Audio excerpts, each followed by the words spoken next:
नमस्कार दोस्तों, मैं अंकुर उपाध्याय स्वागत करता हूं आप सभी का आपके अपने YouTube channel share market analysis में। दोस्तों, कल एक कॉर्पोरेट एक्शन हुआ एक स्टॉक में और वो स्टॉक लगभग 50% गिर गया। एंड मैंने वीडियो कल भी बनाई थी एंड मेरी पहली वीडियो कल उसी स्टॉक पे थी, क्योंकि आप सभी को पता है मार्केट की सारी सबसे पहले खबर आप तक तो पहुंचाने का काम मैंने ले रखा है। अब स्टॉक में हुआ क्या है क्या नहीं हुआ उसके बारे में तो जानेंगे ही जानेंगे, कल भी बताया था, बट इतने सारे सवाल हैं, मतलब क्या ही बताऊं। बट आज आप सभी को बहुत ही क्लियरली एंड बहुत ही सिंपल भाषा में मैं सारी की सारी प्रॉब्लम्स आपकी सॉल्व करने वाला हूं, तो वीडियो को एंड तक देख लेना। तो चलिए स्टार्ट करते हैं। सबसे पहले बताते हैं स्टॉक का नाम क्या है। स्टॉक का नाम है दोस्तों पीरामल एंटरप्राइजेस। इस स्टॉक में हुआ क्या है पहले आपको ये देखना बहुत ही ज्यादा जरूरी है। स्टॉक 2000 वाला 1000 रुपए पे आ गया, सीधे 862 पॉइंट्स गिरकर इस स्टॉक ने कल क्लोजिंग दी है। 45% की करेक्शन थी कल इंट्राडे में, 1063 के लेवल्स पे स्टॉक क्लोजिंग देता हुआ दिखा है। आधी जानकारी सबके पास है, पूरी जानकारी आज मिल जाएगी। कल मैंने भी आपको जितनी जानकारी लिमिटेड दे पाया, पूरी नहीं दे पाया, बट आज जो भी चीजें कल छूटी थी वो भी कवर करने वाला हूं। सबसे पहले तो ये जो स्टॉक में करेक्शन आई है, तो जिसके पास भी है और जिसका अमाउंट आधा रह गया है उसकी रातों की नींद उड़ गई है, तो मैं आपको बता दूं बिल्कुल निश्चिंत रहे, कुछ भी नहीं हुआ है, कुछ भी नहीं हुआ है। हुआ जो है वो मैं आपको समझाता हूं। दोस्तों, पीरामल एंटरप्राइजेस के अंदर दो कारोबार थे, ठीक है। एक एनबीएफसी कारोबार, इसे हम एनबीएफसी कारोबार मानते हैं मेरे लेफ्ट हैंड को, एंड राइट हैंड है पीरामल एंटरप्राइजेस का फार्मा कारोबार। इसका नाम है पीरामल एंटरप्राइजेस एंड इसका नाम है पीरामल फार्मा लिमिटेड, जिसे आप पीपीएल के नाम से भी जानोगे आगे चल के।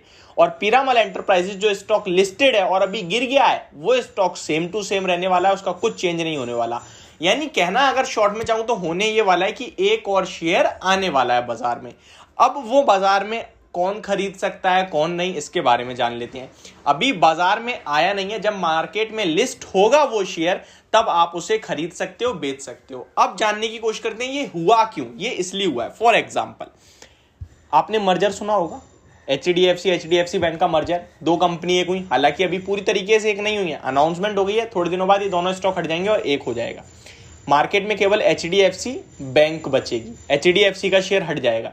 सेकंड, पीवीआर आइनॉक्स का भी आपने मर्जर देखा था, इन दोनों में से भी आइनॉक्स हट जाएगा, पीवीआर रह जाएगा, ठीक है। तो ये होते हैं मर्जर। डीमर्जर क्या होते हैं? अब मेरे हिसाब से मैं हूं, मान लीजिए पर्सन ए है, वो पीरामल एंटरप्राइजेस में केवल पीरामल एंटरप्राइजेस को खरीदना चाहता है, यानी कि उसके एनबीएफसी कारोबार में पैसा लगाना चाहता है, वो नहीं चाहता फार्मा में पैसा लगाना, लेकिन मजबूरन उसे लगाना पड़ता था क्योंकि दोनों कंपनी एक थी। अब एनबीएफसी तो अच्छा कर रहा है लेकिन फार्मा बिजनेस अच्छा नहीं कर रहा मान लीजिए, तो स्टॉक का प्राइस क्या गेन होगा? नहीं होगा। क्यों? क्योंकि एक तो खराब कर रहा है ना, नंबर तो रिफ्लेक्ट करेंगे। तो इसलिए अब आपके पास यानी पर्सन ए के पास ऑप्शन है, अगर उसे दिखता है कि पीरामल का फार्मा कारोबार ज्यादा ग्रो करेगा तो वो फार्मा में पैसा लगा सकता है, अगर उसे लगता है एनबीएफसी में लगाना है तो एनबीएफसी में लगा सकता है। अब आप समझ गए होंगे कि क्यों हुआ ये डीमर्जर। अब बात करते हैं निवेशकों के पर्पस से, यानी कि जिसके पास शेयर थे और उसके पैसे आधे दिख रहे हैं, तो आप डरिए मत। अगर आपके पास पीरामल एंटरप्राइजेस का एक शेयर है, यानी कि आपने पीरामल एंटरप्राइजेस का 2000 पे एक शेयर भी लिया है, तो पीरामल फार्मा के आपके पास 4 शेयर आएंगे। कब तक आएंगे? सबसे बड़ा सवाल यही है। 2 से 3 महीने का समय लग सकता है इस लिस्टिंग को होने में, एंड जैसे ही होगा आपके पास आ जाएंगे, ठीक है।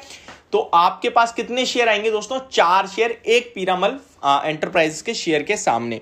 अभी मैं इसको पढ़ के सुनाता हूं, जो है अपनी भाषा में मैंने आपको बता दिया है, मेरी तरफ से क्लियर है। होप आपको इससे आसान भाषा में शायद बता नहीं पाता।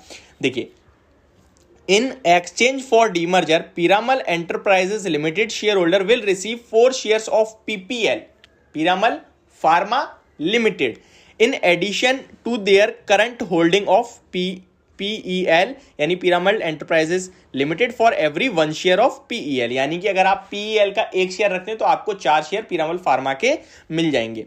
Chairperson of Piramal enterprises limited Ajay Piramal said the approval from honorable NCLT on the demerger of our pharma business and the simplification of the corporate structure is significant milestone.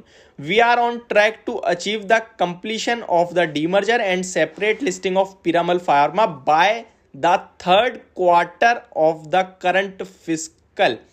दोस्तों, अभी टाइम ज्यादा लग सकता है। 3rd क्वार्टर, अभी 1st क्वार्टर निकला है, अभी Q2 के रिजल्ट्स आएंगे, फिर 3rd क्वार्टर के बीच में आ सकता है, यानी कि 5 से 6 महीने के समथिंग आप लेके चलिए, ठीक है। ये एक और आपके सामने जो आई है, By the third quarter of the financial year, this financial year, the demerger creates one of the India's large listed diversified NBFC with a loan book of nearly $9 billion. It will have a significant presence across both retail and wholesale financing, leveraging technology at its core. The pharma company will be large listed entity in the pharmaceutical sector with revenue of nearly $1 billion. It offer a portfolio differentiated products and services through end-to-end manufacturing capabilities across 15 global facilities and a global distribution network of over 100 countries. अब ये कहना चाहते हैं अगर आपको NBFC कारोबार पसंद है जहां पे $9 बिलियन के कहीं ना कहीं लोन बुक है, वहां पे लगाना है तो अब आप पीरामल एंटरप्राइज को खरीदिए। अगर आप फार्मा चाहते हैं जहां पे लगभग रेवेन्यू $1 बिलियन के, तो आप वहां पे पैसा लगाइए। तो अब आपके ऊपर है आपको कहां ग्रोथ दिख रही है। तो ये पूरी सिचुएशन है एंड थर्ड क्वार्टर तक कहीं ना कहीं इसके थर्ड क्वार्टर तक आपके पास पीरामल फार्मा का शेयर भी आ जाएगा। हर एक शेयर पे 4 शेयर मिलेंगे। होप आपको अब शायद सब कुछ क्लियर हो गया होगा। तो thank you so much for watching this video. Have a great day guys.